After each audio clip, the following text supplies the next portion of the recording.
महाराष्ट्र सरकार त्यावेळेला आम्हा लोकांच्या हातात होतं आणि महाराष्ट्र सरकारचे त्यावेळेचे अर्थमंत्री आजचे उपमुख्यमंत्री त्यांना आम्ही सूचना दिली की रयत शिक्षण संस्थेने एवढं मोठं काम केलं. त्या कामामध्ये काम करणाऱ्या या संस्थेचा सन्मान करायचा असेल तर महाराष्ट्र गव्हर्नमेंटने या संस्थेला एक मोठी निधी द्यायला हवी आणि त्याची तरतूद बजेटमध्ये करा आणि बजेटमध्ये करून त्या तरतुदीप्रमाणे ते पैसे द्यायची व्यवस्था करा.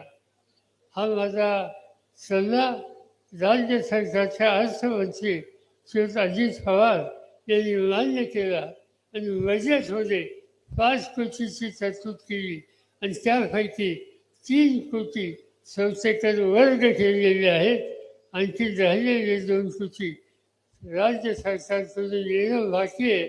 आता थोडी परिस्थिती बदलली पण 2 महिन्यांनी तुम्ही परिस्थिती बदलाल त्यानंतर ही राहिलेली ज्या काही रक्कम आहे त्याची जी काही पूर्तता आहे ती आपण वसूल करू आणि या कामाच्यासाठी तिचा उपयोग करून घेऊ एवढंच या ठिकाणी सांगतो.